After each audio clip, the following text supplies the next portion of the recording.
A man fell in love with a statue he carved. Then, according to the myth, the statue opened its eyes. That's the whole story most people know. Sculptor, statue, magic, done. But here's what nobody mentions. In the 1980s, a researcher named Dov Eden ran this exact myth as a real experiment on real soldiers in the Israeli military. He didn't change anything about the soldiers' actual training. He changed what their commanders were told to believe. Some commanders were simply informed their unit had unusually high potential. Same drills. Same schedule. Same everyone. The units whose commanders believed they were exceptional performed measurably better on real combat scores for no reason except one person's belief. That's called the Pygmalion Effect. Someone else's belief in you can change your outcome without your knowledge or consent. But Eden ran it again, and this time he cut out the middleman entirely. He told soldiers directly that they had high potential. About themselves, no commander involved. Same result.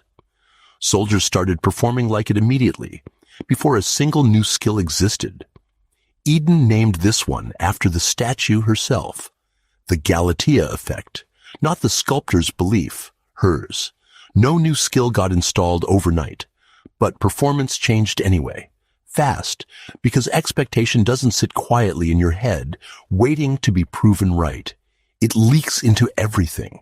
You push slightly harder on the parts that feel winnable. You quit slightly slower on the hard parts.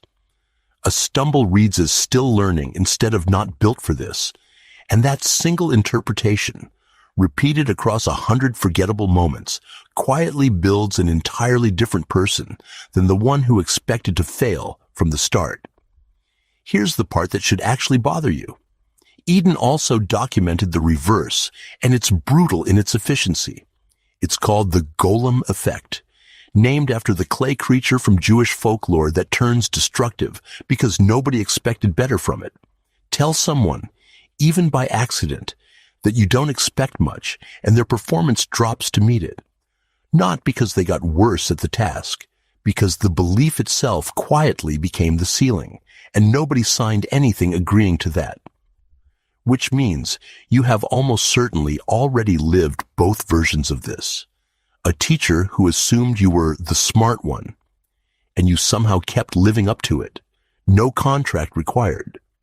A manager who quietly assumed you were replaceable, and you somehow kept living down to it, without ever agreeing to the deal. Neither outcome required one new skill. Both just required a belief held long enough by someone, possibly you, until behavior finally caught up to match it. Pygmalion didn't carve a statue and hope really hard.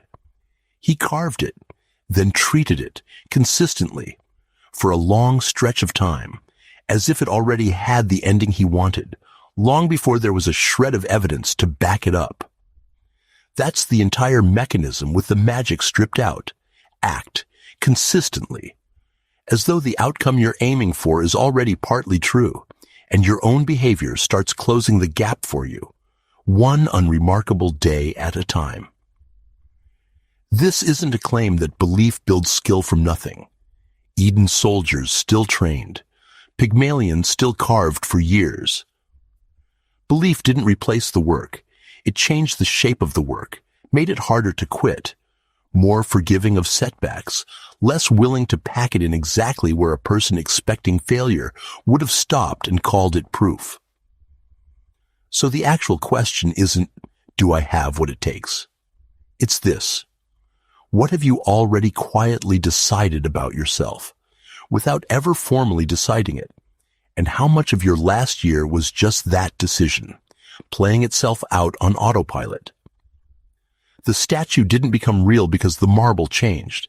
It became real because someone treated it, consistently, as if it already had, long enough for reality to get tired of arguing. And somewhere, right now, without asking your permission,